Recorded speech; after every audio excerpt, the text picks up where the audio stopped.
And so you may have mold if you get dizzy, you get lightheaded, you get brain foggy, you have chronic congestion, you have the bags under your eyes. You feel better when you leave your home. When you get out of your home, you feel a lot better. These are good signs that you have mold.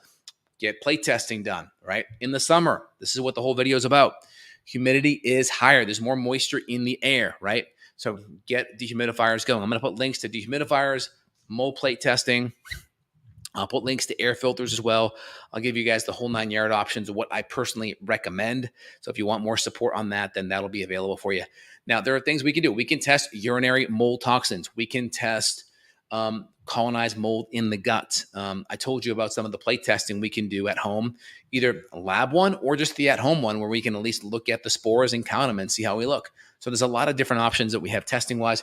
And if you have a lot of mold stored in your body, there's different protocols that we can do. Always deal with the gut first. Get the gut dialed in.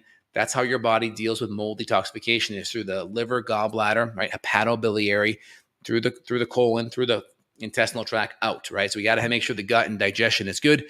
And the phase 1, phase 2 cytochrome P450 oxidase pathways, they require B vitamins, antioxidants, and sulfur amino acids. So if we're not digesting protein, we're a vegan vegetarian, and we don't have enough acid or enzymes or bile, we're going to have problems detoxifying. So hope that makes sense.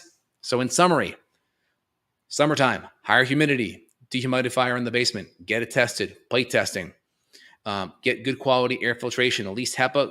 Think about HEPA with the additional activated carbon via zeolite and activated charcoal. Love that. Next thing, get your dehumidifier running. If you have a full live-in basement, get a April Air whole house dehumidifier and plug it into your HVAC. I would do it for the whole house. The only problem is I just have not enough space. I'd be stacking dehumidifier. And then I like the Medea Cube.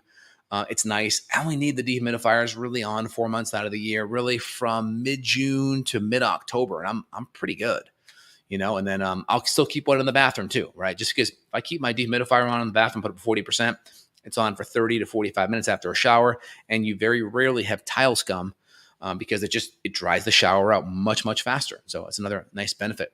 So mold plate testing, and then we can do different functional medicine things to look at the gut, to look at urinary mycotoxin. We'll challenge that with different amino acids before we test it as well. And then, of course, these particles, whether it's environmental mold or mycotoxin mold, they love hiding up in your sinuses. So you have to address flushing out the sinus cavity to clean that out. I got a whole other video on how to do sinus flushing, right? We'll put a recommended video either here or here where you can look for it at the end. But that'll be helpful because mold loves moist, dark places. And guess what this cavity is right here? Here and here, right? Your maxillary and your frontal sinuses. It's moist and dark.